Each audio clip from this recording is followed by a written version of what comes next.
والسلام على سيد المرسلين وعلى آله وأصحابه أجمعين।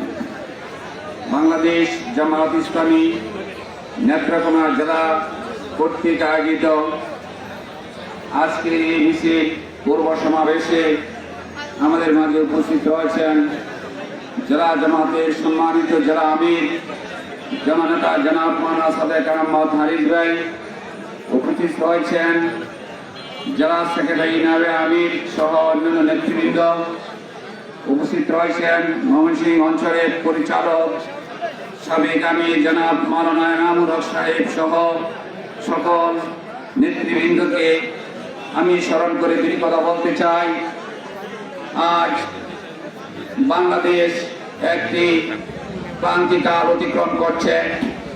বাংলাদেশের রাজনীতিতে আজ এমন ঘটনা ঘটতে যাচ্ছে, বাংলাদেশ জামাত ইসলামী মনে করে 24-এর গণঅভ্যুত্থানের পরে বাংলাদেশ যে সারিতে দাঁড়ানোর কথা ছিল, একটা মানবিক রাষ্ট্র গঠনের যে চিন্তা জনগণের মাঝে ছিল, স্বৈর শাসন মুক্ত একটি বাংলাদেশ যে পরিবেশ বিরাজমান থাকার কথা ছিল, আজকে আমরা দেখছি আজকে বিভিন্ন জায়গায় দেশে বিদেশে আন্তর্জাতিক ষড়যন্ত্রের মাধ্যমে বাংলাদেশের যে বিপ্লব ঘটেছিল এই বিপ্লবকে নস্যাৎ করার জন্য ষড়যন্ত্র করা হচ্ছে।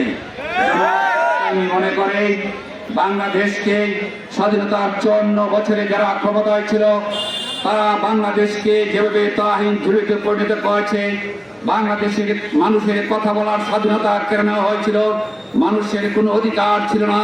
এদেশের মুসলিম মিল্লাত, এদেশের মানুষের চিন্তা চেতনায় যে বাংলাদেশ রচিত হওয়ার কথা ছিল, এদেশের শিক্ষা সাহিত্য সংস্কৃতি রাজনীতি যেভাবে গড়ে ওঠার কথা ছিল, আজকে বাংলাদেশ সেভাবে গড়ে উঠতে পারেনি।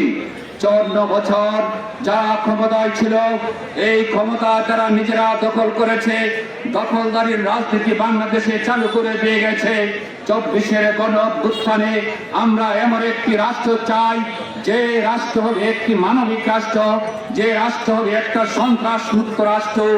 আজকের এই সমাবেশে আমরা বাংলাদেশ জামাত ইসলামী নেত্রকোনা জেলার পক্ষ থেকে এই সরকারকে আমরা বলতে চাই, এই জনগণের চিন্তা এবং চেতনার দিকে খেয়াল করুন, নতুবা জামাত শিবির জনতাকে নিয়ে বাংলাদেশে এমন আন্দোলন গড়ে তোলা হবে, সরকার জামাত ইসলামীর সমস্ত দাবি দেওয়া মানতে বাধ্য হবে। আমি ধন্যবাদ জানিয়ে আমার বক্তব্য এখানে শেষ করছি। আসসালামু আলাইকুম ওয়া রাহমাতুল্লাহি ওয়া বারাকাতুহু।